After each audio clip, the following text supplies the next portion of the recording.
নমস্কার, কুকুই চৈতালিতে সবাইকে স্বাগত। আজকে আমি আপনাদের সাথে রাইস চিজ বলের রেসিপি শেয়ার করব।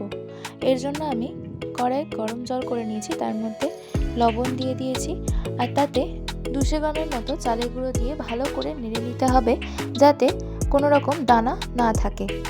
আমি এখানে 500 ml জলে 200 গ্রাম মতো চালের গুঁড়ো নিয়ে নিয়েছি আর জলটা ফুটে উঠলে তবেই চালের গুঁড়ো দিতে হবে। এটা শক্ত হয়ে গেলে থালাতে তেল মাখিয়ে নিয়ে এটা নামিয়ে নেব।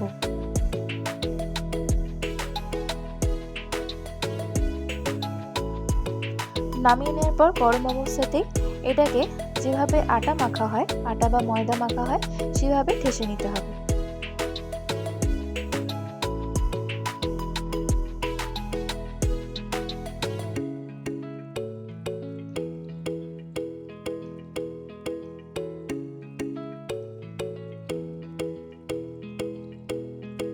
ঠেসে নেওয়া হয়ে গেলে এটা একটা ভিজে কাপড় চাপা দিয়ে রেখে দেব। এবার অন্য একটা পাত্রের মধ্যে নিয়ে নিচ্ছি গাজর কুচি, ক্যাপসিকাম কুচি, বেল পেপার কুচি, রেড আর ইয়েলো দুটো বেল পেপারই আমি এখানে ব্যবহার করেছি, ধনেপাতা কুচি, গোলমরিচ গুঁড়ো, চিলি ফ্লেক্স, বিট নুন আর সামান্য পরিমাণের লঙ্কা গুঁড়ো আর এখানে চিজ গ্রেট করে দিয়ে দিচ্ছি। এবার এটা ভালো করে মিক্স করে নেব।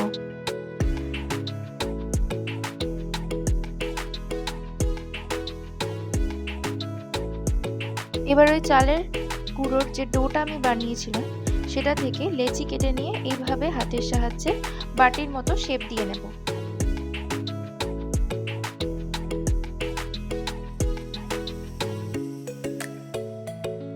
এবার এর মধ্যে সবজির এই পুরটা দিয়ে ভালো করে বন্ধ করে দেব। ভালো করে মুখটা বন্ধ করে দিয়ে গোল করে শেপ দিয়ে নেব।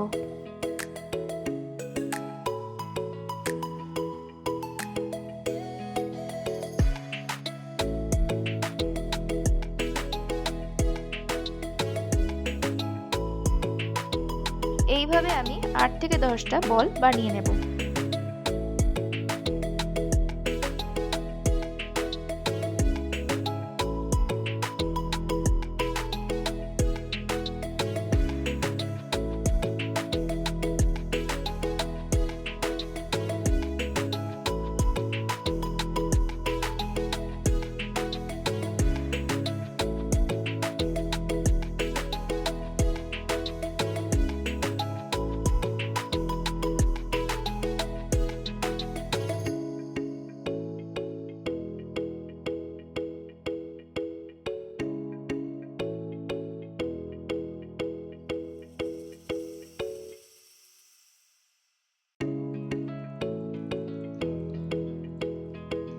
এবার একটা বাটিতে জল গরম বসিয়ে তার উপর ঝাঁঝরি থালা বা বাটি রেখে তার মধ্যে ওই বলগুলো দিয়ে একটা চাপা দিয়ে দেব।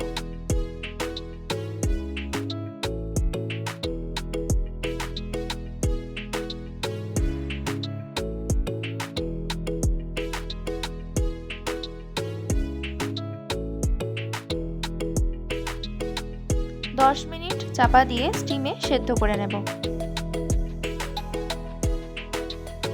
10 মিনিট পর নামিয়ে ফ্রাইং প্যানের মধ্যে সামান্য তেল দিয়ে তার মধ্যে ওই সেদ্ধ করে রাখা বলগুলো দিয়ে দেব।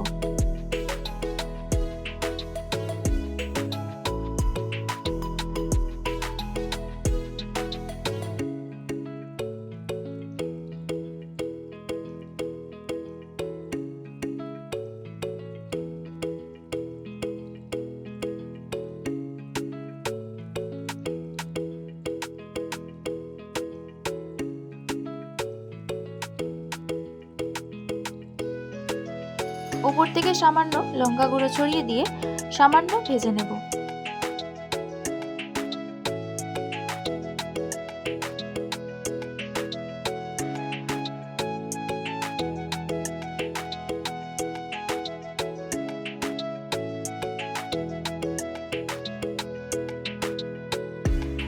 ব্যাস রেডি রাইস চিজ বল।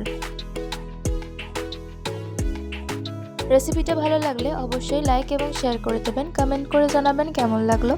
আরও নতুন নতুন রেসিপি পাওয়ার জন্য কুক উইথ চৈতালি চ্যানেলটি অবশ্যই সাবস্ক্রাইব করে দেবেন।